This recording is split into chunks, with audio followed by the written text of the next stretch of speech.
Fala galera, tudo bem com vocês? Começando mais uma aula de vídeo. Essa aula nós vamos falar sobre o resumo das NRs. Nós vamos começar com a NR número 1.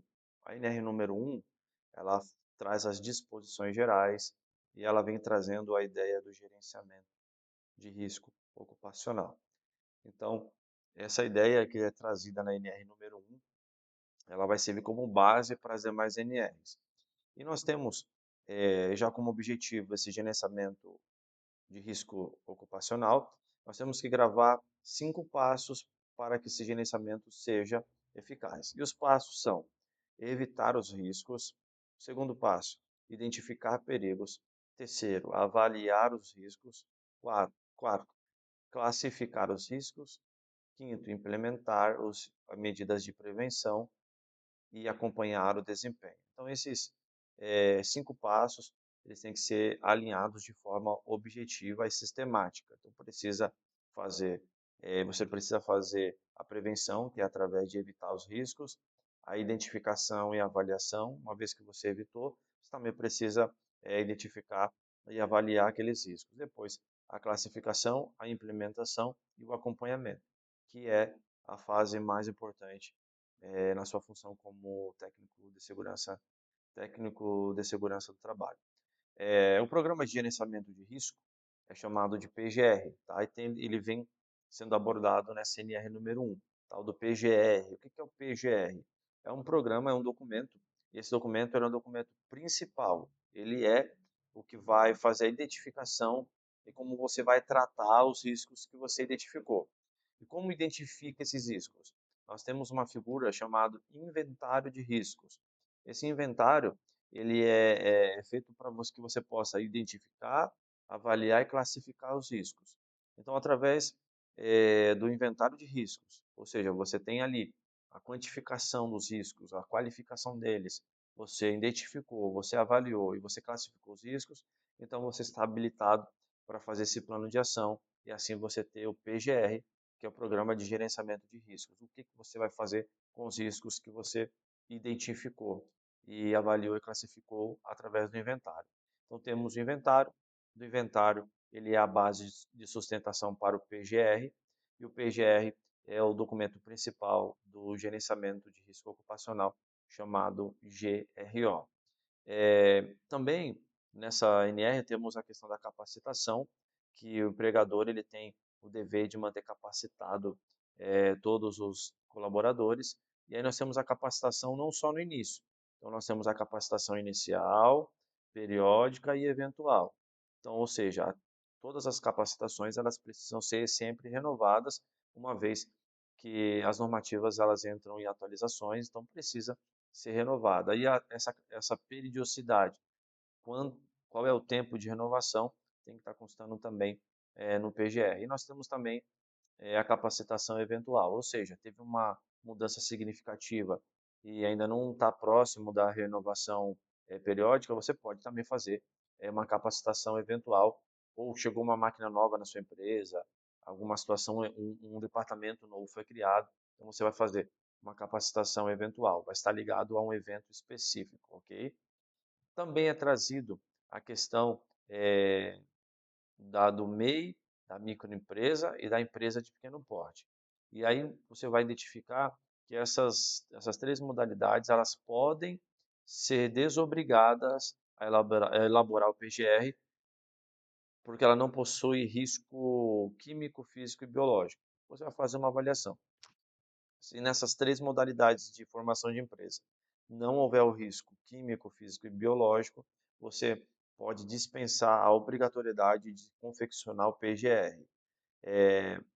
Ela deve, mas para que você possa não ser obrigado a confeccionar o PGR, porque você identificou que tanto o microempresário individual quanto a microempresa e a empresa de pequeno porte, ou seja, MEI, ME e EPP, você identificou que não tem riscos. Não tem risco químico, nem físico, nem biológico. Não havendo riscos, você está dispensado de produzir o PGR. Porém, você precisa produzir um documento chamado Declaração de Inexistências de Risco, o DRI. Então, você tem que ter esse documento, porque esse documento ele vai fazer com que o PGR seja desobrigado, ok? Depois falamos, tem os exercícios para você fazer, a lição tem 20 exercícios, 20 questões de verdadeiro ou falso para você fazer, e foram corrigidos em sala de aula. Temos a NR número 2. Passamos a NR número 2. Na NR número 2, ela é uma NR que ela foi revogada. Porque nessa NR, ela tinha uma obrigação, uma vez que identificado o risco, ela tinha a obrigação de ser feita a inspeção prévia. Essa inspeção prévia, realizada pelo Ministério do Trabalho, através dos auditores, ela foi revogada. Porque essa inspeção prévia, depois que ela era feita, era emitido pelo Ministério do Trabalho o certificado de aprovação de instalação. Tá? Esse certificado ele não é mais exigido, tá? Porém, foi substituído pela autodeclaração de conformidade. Então, você para iniciar as atividades não precisa mais da inspeção prévia e nem do certificado de aprovação, mas você precisa produzir a autodeclaração de conformidade, tá? E você precisa fazer essa autodeclaração baseado no gerenciamento de risco ocupacional. Como vimos na NR número 1, existe o gerenciamento e o documento principal, o PGR. Então, através do PGR, você vai ver as suas obrigações, se você se enquadra na classificação e nos itens que serão cobrados. Se enquadrando, você faz ali a autodeclaração de conformidade e não precisa mais do certificado de aprovação em instalações do CAI, ok? Ponto-chave. É crucial saber que a NR número 2 não está mais em vigor e a conformidade inicial de novas instalações está ligada ao cumprimento das demais NRs e à elaboração do PGR. Não significa que você não está mais obrigado a cumprir as obrigações ao iniciar as suas operações. Você precisa continuar trabalhando forte na questão de atender às exigências, porém, você não precisa mais do certificado para isso, e sim da autodeclaração de conformidade, ok? E mais 20 questões para você responder de verdadeiro ou falso. A NR número 3, ela vai falar sobre embargos e interdição. É importante você lembrar, quando falamos de embargos, nós estamos falando de obras. Quando falamos de interdição, estamos falando de departamento, estamos falando de maquinário, de máquina, de instalações, ok? Mas para entender a questão do embargo, nós temos que saber que obras, ela pode ser, ser classificada como construção, demolição, reforma.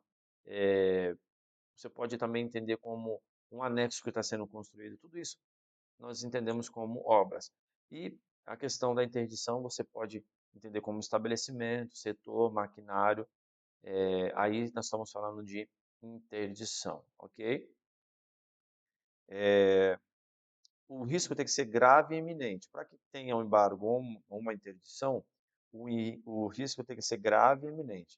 E o risco grave e iminente, essa NR ela fala assim, ó, é toda condição ou situação de trabalho que possa causar acidente ou doença com lesão grave ou fatal ao trabalhador. Então, se você identificou que aquele risco ele pode causar doença com lesão grave ou fatal, ou seja, risco de morte, essa situação ela tem que ser interrompida, ou parcial ou geral, tá? Então, esse embargo ou essa interdição pode ser parcial ou pode ser total. Se for uma obra, embargo, e se for um departamento, uma instalação, você vai fazer uma interdição. E quem faz isso? O Ministério do Trabalho e do Emprego, ok? Quem decide? Quem é que faz? Somente o Auditor Fiscal do Trabalho, o AFT, que está ligado ao Ministério do Trabalho e do Emprego. Efeitos. Implica a paralisação imediata. Os trabalhadores devem receber salários como se estivessem em atividade, ou seja, vai ser paralisado automaticamente. E quem estava trabalhando, ele não pode sofrer descontos no seu trabalho, ele vai continuar recebendo até com que aquela irregularidade seja sanada, ok? O AFT, que é o Auditor Fiscal do Trabalho, analisa a combinação da severidade, que seria a magnitude da lesão, o tamanho da lesão, e a probabilidade, a chance de ocorrer. Então, vai chegar o Auditor Fiscal do Trabalho, ele vai analisar o risco, que tem que ser grave e iminente. O que ele vai olhar? Qual que é a severidade, ou seja, qual a potência daquele risco e qual a probabilidade, se é provável de acontecer ou não é provável de acontecer. E aí ele vai decidir pelo embargo ou pela interdição. Mais 20 questões de verdadeiro ou falso. Falamos também da NR número 4. A NR número 4, ela vem falando sobre o SESMOT. O SESMOT é o Serviço Especializado de Segurança e Medicina do Trabalho. O SESMOT é um departamento dentro da empresa que ele vai trabalhar com 4 principais áreas: a medicina do trabalho, a engenharia do trabalho, enfermagem do trabalho e a questão do técnico de segurança do trabalho. Então nós temos o engenheiro, temos o técnico de segurança, o médico do trabalho e o técnico de enfermagem ou auxiliar de enfermagem. Essa composição são as profissões que compõem o departamento denominado SESMOT, ok? NR número 4. O dimensionamento. O dimensionamento ele é baseado no grau de risco da atividade e que está no quadro 1 e 2 da SNR. Então, você vai analisar o grau de risco através dos anexos que tem na própria NR. Analisando o grau de risco, você vai ter um dimensionamento. O que é o dimensionamento? É o número de pessoas que devem compor esse departamento. Então, o dimensionamento tem a ver com o grau de risco e o número total de empregados. Então, você duas informações que você precisa ter em mãos para saber qual é o dimensionamento, quantas pessoas são necessárias e se é necessário você implementar o SESMOT. Tem que analisar o grau de risco, e o grau de risco você vai identificar ele através do PGR e você vai também ver o número total de empregados daquela empresa, ok? Quando nós falamos de empresas que trabalham de forma sazonal, empresas que têm contratação temporária, nós temos que pegar um número total de pessoas contratadas no ano anterior e dividir por 12. E aí nós sabemos se tem necessidade ou não de você implementar o SESMO de qualquer quantidade. Chamamos de dimensionamento. Atribuição. O SESMOT deve acompanhar a execução do plano de ação do PGR. Lembra que nós falamos do PGR, que está na NR número 1. O PGR é o documento principal do GRO. E no PGR você tem um plano de ação. Você tem o inventário de riscos e o plano de ação. Então, o SESMOT ele acompanha a execução do plano de ação do PGR. Ele elabora o inventário de risco ocupacional em conjunto com a CIPA e ele promove a realização de atividades do SST, ok? Qual que é o registro? O registro do SESMOT deve ser registrado no sistema eletrônico da Subsecretaria de Inspeção do Trabalho. Então, você tem que registrar a sua composição, o seu dimensionamento de SESMOT também no Ministério do Trabalho. Mais 20 questões de verdadeiro ou falso, que deve ser trabalhado em sala de aula. Falamos também da NR número 5.